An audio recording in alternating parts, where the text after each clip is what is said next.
Voilà, bonjour à tous. Nous poursuivons nos rendez-vous quotidiens avec les lectures du jour. Aujourd'hui, nous sommes le lundi 30 novembre et nous fêtons la Saint-André. Donc, tout comme son frère Simon-Pierre, André était un pêcheur sur le lac de Tibériade. D'abord disciple de Jean-Baptiste, il fut le premier des apôtres à rencontrer Jésus et il est mort martyr, d'où l'étole rouge. Eh bien, j'intitulerai ma méditation de ce matin, non pas, laissez vos filets, suivez-moi, mais laissez vos péchés et filets.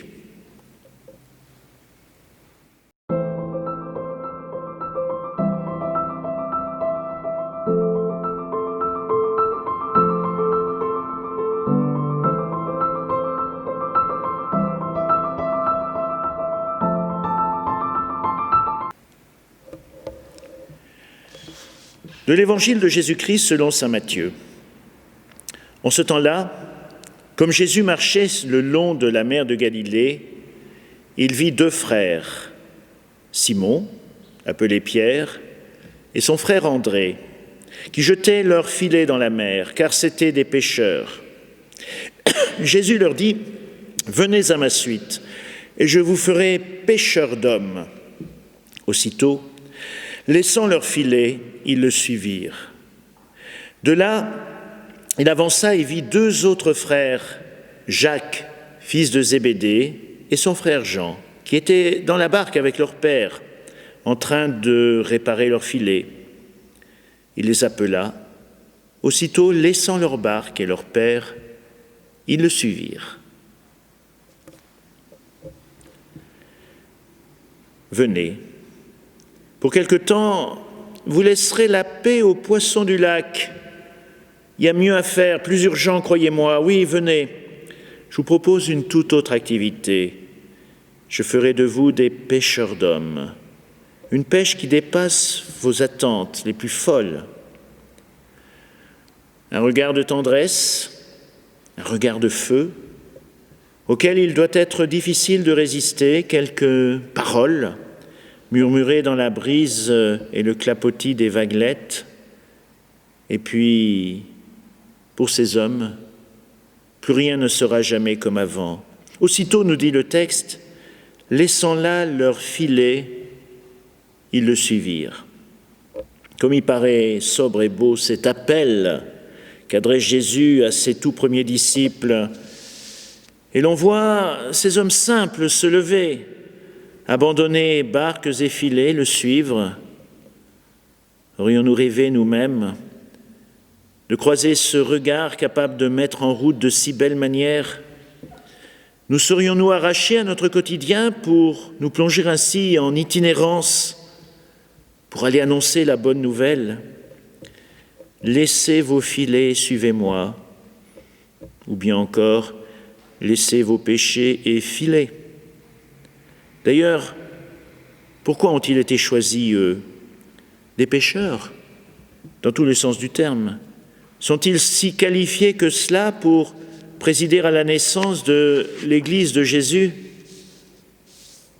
Laissons-nous donc une fois de plus surprendre par ce récit fondateur.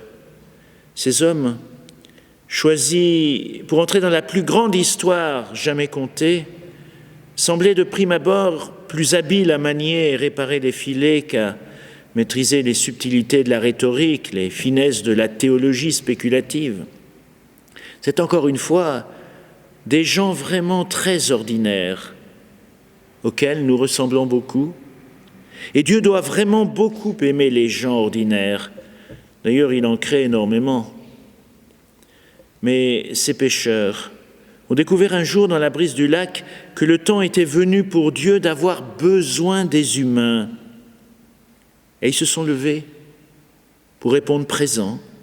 Ils l'ont fait sur un regard, avec ce qu'ils étaient.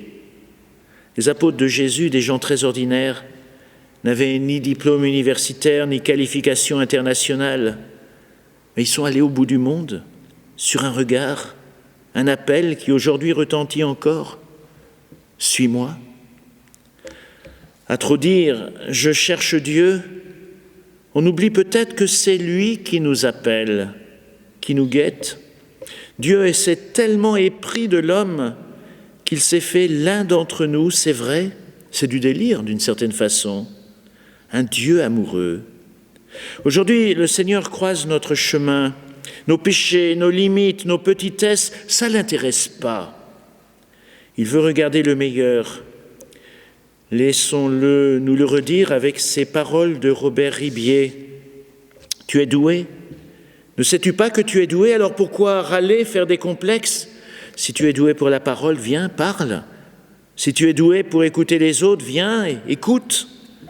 Si tu es doué pour les relations humaines, viens, anime. Si tu es doué pour le chant, viens chanter avec nous. Au lieu de dire « rien ne bouge dans l'Église », qu'est-ce que tu attends pour que ça bouge ?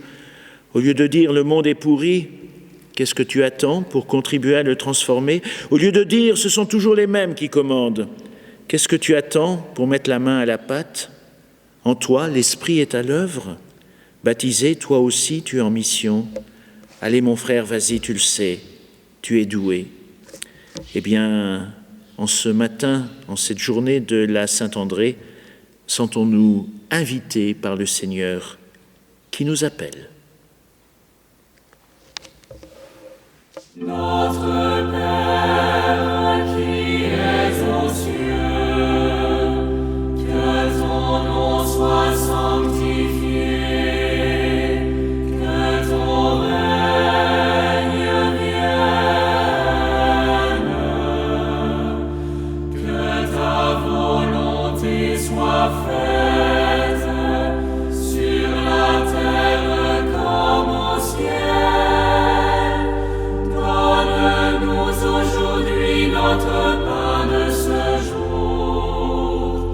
Pardonne-nous nos offenses, comme nous pardonnons aussi à ceux qui nous ont offensés.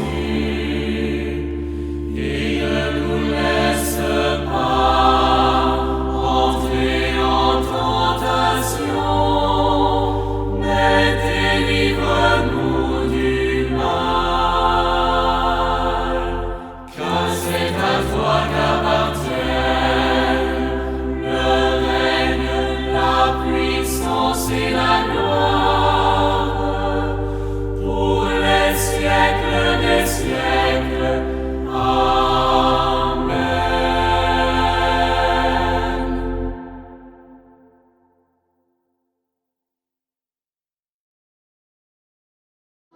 Salut Marie, comblée de grâce, le Seigneur est avec vous.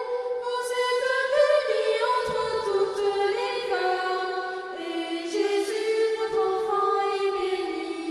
Sainte Marie, Mère de Dieu, priez pour nous, pauvres pécheurs, maintenant et à l'heure de notre mort. Amen, Amen, Alléluia. Je vous salue Marie, comblée de grâce, le Seigneur est avec vous. Vous êtes bénie entre toutes les femmes, et Jésus, votre enfant, est béni. Sainte Marie, Mère de Dieu, priez